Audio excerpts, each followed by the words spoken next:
Sunday marks 11 years since the sudden death of Philip Seymour Hoffman at age 46 on February 2, 2014. In honor of the late actor, below is P. O'Pill's cover story from the archive about his shocking death. He was an Oscar-winning star with scene-stealing roles in more than 50 films, but in the downtown Manhattan neighborhood he had called home for years, Philip Seymour Hoffman was simply one of the locals. The rumpled cyclist pedaling through the West Village, the dad walking his 3 children to school, the actor poring over scripts or having a drink at one of his favorite low-key bars. Still, as expert as he was at blending in, he did draw attention when he turned up at the Barrow Street Ale House after returning from a 10-day detox for heroin addiction last spring. "I remember he had just gotten back from rehab and he ordered one half of a beer," recalls a neighborhood friend. The bartender said, "Phil, a beer is $3. You can't splurge for a whole." Then it hit us that he was trying not to drink by drinking only half. But that's not how it works, unfortunately. He just couldn't fight the demon. Sadly, the 46-year-old actor, who was revered by peers and fans alike for breathing complex life into indelible characters on stage and screen, lost his decades-long fight with addiction on February 2. Found unconscious at 11:30 a.m. in the bathroom of his rented fourth-floor apartment by a friend after he failed to show up on time that day to pick up his children, Hoffman died of an apparent drug overdose, with police officials confirming he had a syringe still inserted in his left arm. Scattered around the apartment were more than 50 envelopes of what appeared to be heroin, many marked with an ace of spades or ace of hearts. Police sources say the markings signify brandings from drug dealers. While authorities continue to investigate the source of the heroin, Hoffman's family and friends were left reeling. "This is a tragic and sudden loss," his family said in a statement. "We are devastated."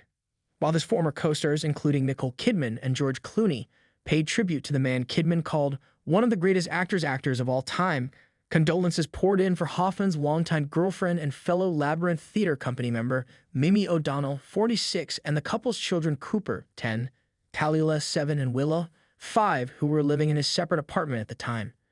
"My heart is torn asunder for Mimi and their kids," says Hoffman's friend Adam Nelson. Phil was Starlight, the gold standard. He was also troubled. Locals in his West Village neighborhood observed the actor during both happy and seemingly darker private moments. He'd go over to Oliver's restaurant with his son Cooper. They'd have lunch and you'd see them talking and laughing for hours at a time, says the neighborhood source. Then come nightfall, you'd see Phil back at Oliver's, hunched over the bar alone, looking like an entirely different man. He looked very dark and depressed. A second source says he witnessed Hoffman stumble into his apartment after late nights out, needing to be helped into the building. But in the days leading up to his death, friends and locals saw little signs of distress. Attending Sundance last month to promote his film A Most Wanted Man, he was reluctant to do interviews, and some industry insiders said he appeared disheveled. But others saw only a consummate pro. "He seemed great. He was just a regular guy, which is what I've always loved about him," says photographer Victoria Will, who shot what would become one of his last portraits. "I saw him last week and he was clean and sober. His old self." David Katz, the friend who found Hoffman's body, told the New York Times. Just the night before his body was found, he was spotted at a neighborhood restaurant, Automatic Slims, where he and 2 friends dined on guacamole and burgers. His friend had a beer. Hoffman drank only a cranberry soda. According to the bartender, he seemed fine. While his death came as a shock, Hoffman had long been blunt about his struggle with addiction, acknowledging that he had first undergone rehab as a 22-year-old New York University grad. "You get panicked, and I got panicked for my life," he told 60 Minutes in 2006.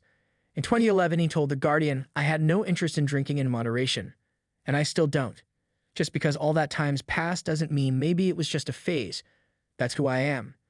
Last May, he shocked many in Hollywood when he revealed that after 23 years of sobriety, he had fallen into heroin addiction after first using prescription drugs. He spent just 10 days in a detox program before resuming a busy shooting schedule that included roles in a now-defunct Showtime pilot, Happy-ish, and the final 2 installments of the blockbuster Hunger Games franchise.